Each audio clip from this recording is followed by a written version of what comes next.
नमस्कार। आज हम संस्कृत की 10वीं कक्षा का प्रारंभ करने वाले हैं। अपरिहार्य कारणवश आपने अभी तक अगर पढ़ाई शुरू नहीं की, विद्यालय नहीं जा पाए, कोई बात नहीं।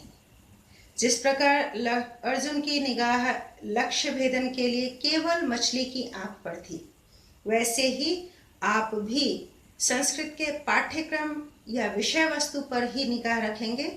उसके इर्द गिर्द ही आपकी पढ़ाई होगी। ध्यान केंद्रित करेंगे और आगे बढ़ेंगे। तो चलिए सबसे पहले देखते हैं पाठ्यक्रम। तो 10वीं कक्षा में सबसे पहले आप पहले की तरह प्रश्न पत्र जैसा आप जानते हैं 4 खंड होंगे। खंड क, ख, ग और घ। खंड क 10 अंक का होगा, आपको पहले से पता है। उसमें एक पद का प्रश्न आता है, एक पदेन। दूसरा आता है पूर्ण वाक्येन और तीसरा होता है भाषिक कार्य। ये सभी मिलकर 10 अंक के होंगे आपके अपठित गद्यांश के प्रश्न। खंड ख रचनात्मक कार्य होता है। पत्र लेखन 5 नंबर का होगा। 10 शब्द गायब होंगे, मंजूषा में वो शब्द लिखे रहेंगे और आपको उनकी सहायता से पत्र पूर्ति करनी होगी। चित्र वर्णन या अनुच्छेद लेखन 5 नंबर का होगा। मंजूषा के पद की सहायता से आपको 5 वाक्य कम से कम लिखने होंगे। हिंदी या अंग्रेजी भाषा से संस्कृत में अनुवाद करना होगा किन्हीं 5 वाक्यों का, अर्थात वाक्य 5 से अधिक हो सकते हैं, लेकिन आपको 5 वाक्यों का संस्कृत भाषा में अनुवाद करना होगा। और यह रचनात्मक खंड आपका कितने अंक का होगा? 15 अंकों का। खंड ग अनुप्रयुक्त व्याकरण, ध्यान देंगे। खंड ग अनुप्रयुक्त व्याकरण भी आपका वह सेमुषी पाठ्य पुस्तक जो आप पढ़ रहे हैं उसी से है, उसी से वह प्रश्न आएगा। और सेमुषी में भी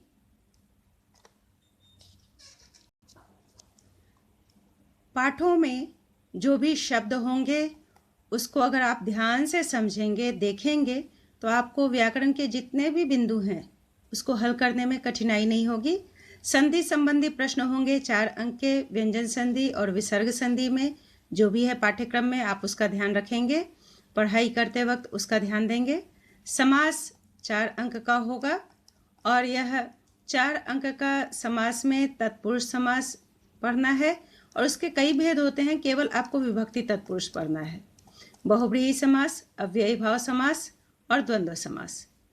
प्रत्यय में तद्धित प्रत्यय के अंतर्गत मतु, ठक, त्व और तल। स्त्री प्रत्यय 2, टाप और इंगीप। वाच्य परिवर्तन 3 अंक का आएगा। समय लेखन 4 अंक का होगा। अव्यय पद पूर्ति वाक्य रिक्त स्थान होंगे और उसमें मंजूषा में ये अव्यय दिए रहेंगे, आपको रिक्त स्थान पूर्ति करनी होगी। अशुद्धि संशोधन जो आपने क्लास 9 में पढ़ा है, उन सभी व्याकरण के विषयों का एक तरह से आपको पुनरावलोकन है यह, और उसके संबंधित आपका कितना ज्ञान था उसका यह जांच इसमें है। 3 अंक का यह आएगा। अब बात हुई अंतिम खंड घ की। 30 अंक के इसमें प्रश्न होंगे। इसमें आपको पता है एक गद्यांश, एक पद्यांश, एक नाट्यांश, 4 प्रश्नों का निर्माण। किसी 4 प्रश्न का 4 वाक्य में से 4 प्रश्न बनाने होंगे। कई प्रश्न और भी वाक्य तो अधिक होंगे, किंतु आपको 4 प्रश्न ही निर्माण करने होंगे। 2 श्लोकों का अन्वय पूर्ति करनी होगी या फिर एक श्लोक का भावार्थ भाव लेखन पूर्ति, वह भी शब्द पूर्ति के रूप में ही होगा, पद पूर्ति के रूप में। घटनाक्रमानुसार कथा लेखनम यानी घटनाक्रम संयोजन वाक्यों का यह करना होगा।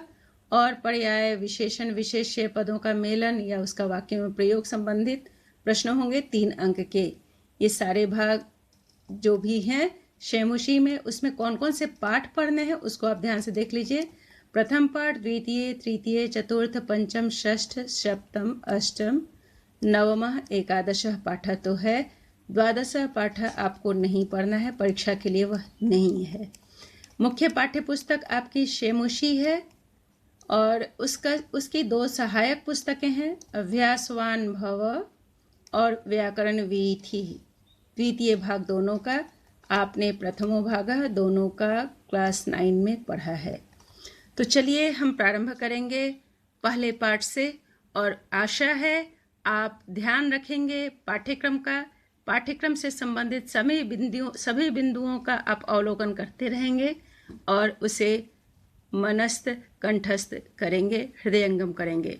धन्यवाद।